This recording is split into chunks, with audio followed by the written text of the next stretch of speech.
Welcome to the Red and Gold Report, your best source for weekly updates on your Kansas City Chiefs. In this episode, we're going to be looking at a promising young linebacker, a Chiefs player who made the All-NFL Under-25 team that is going to surprise you, a recent incident involving a Chiefs player in Uzi and a Lamborghini, and we're going to be evaluating the wide receiver position heading into the 2021 season. And hey, if you want to be getting weekly Chiefs updates and news brought to you by a guy who cuts his own hair and does it poorly, then subscribe to this channel. In positive news, coming out of off-season activities, second-year linebacker Willie Gay has been receiving very high praise. 2 drafts ago, Willie Gay was taken in the second round out of Mississippi State. Coming out of the draft, he ran a blistering 4.46 40-yard dash at 243 pounds, and he promised to be that athletic, energetic, good linebacker the Chiefs needed for years. But during his rookie season, he played backup. He only played 269 snaps on defense. However, when he did get in the game, he played a lot better than the starters for the Chiefs. He graded remarkably better than Hitchens or Wilson. He played faster and he had better energy. Often the Chiefs' starting linebackers looked like how I would imagine Andy Reid would look if he was playing linebacker. Like, they knew where they should be, but they weren't fast enough to get there.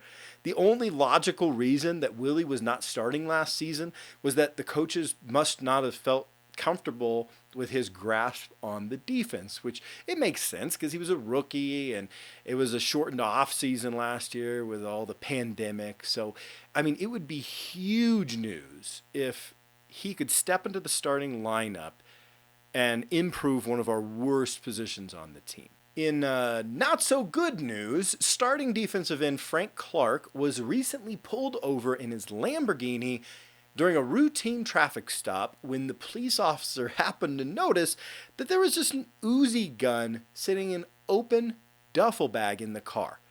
And since Clark was not living in a real-life reenactment of the Terminator movie, as he must have assumed he was doing, he was arrested. This is the second time in just 3 months that Clark was arrested for gun-related issues. Clark has a problem with guns, like I have a problem with cookies. I can't control myself. I need more. But at least I close up the box when I'm done so I don't get caught by my wife, right? Clark couldn't even close the duffel bag. And looking into his past, Clark's legal rap sheet is as long as a CVS receipt. Clark will likely be suspended by the NFL for a portion of the regular season, which shouldn't matter because he doesn't show up in the regular season anyway. Since the Chiefs gave up a first-round pick to trade for him and a $104 million contract for Clark in 2019, they've gotten almost nothing in return. With the 5th highest average for any contract of any defensive end in the NFL, Clark has had the 92nd pass rush win rate in the league at 10%. This would be an Uzi of a time for the Chiefs to attempt to Houdini themselves out of this contract, but they likely won't, since the memory of him playing well in a 3 or 4 game stretch to help them win the Super Bowl 2 seasons ago is still fresh on the organization's mind. Keeping Clark on the roster it's like heading off to college while still dating your high school girlfriend. You know you need to break up, but you keep reminiscing over that one good month you had. And then eventually, you do know you're going to have to break up when one of you gets caught with an Uzi in their Lamborghini. So Clark, if you're listening, maybe just go with like water guns from here on out, or just at least zip the duffel bag with an Uzi in it. And some good news for the Chiefs defense, L'Jarius Sneed, the cornerback, made NFL.com's recent All-Under-25 team. In his rookie season, Sneed allowed the 3rd lowest completion percentage in the entire league.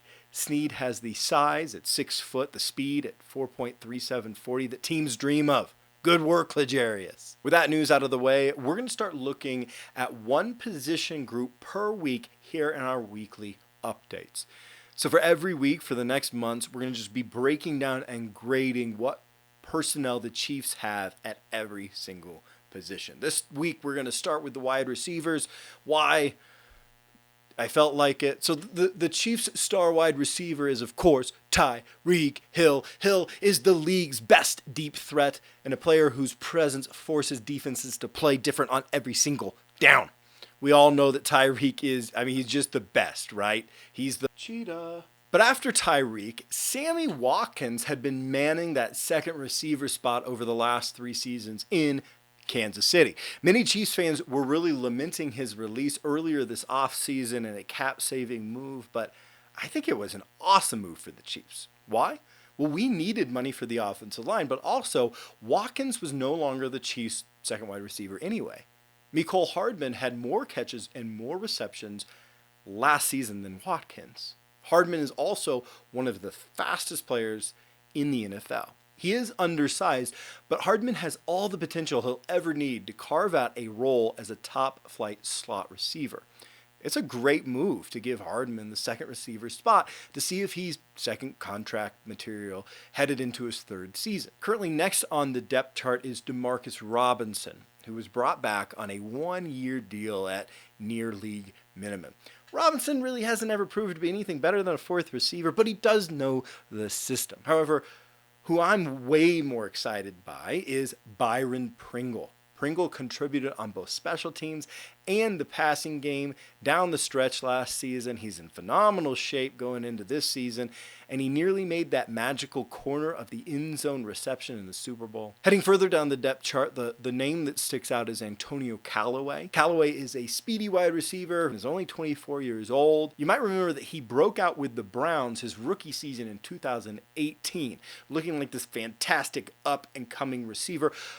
But after having some run-ins with the law during the off-season of 2019, his off-field hijinks led to suspensions. But this season, he's going to be attempting his comeback with the Chiefs. He's on a minimum deal, so it's a somewhat low-risk move for the Chiefs, unless, of course, he gets caught doing something really dumb.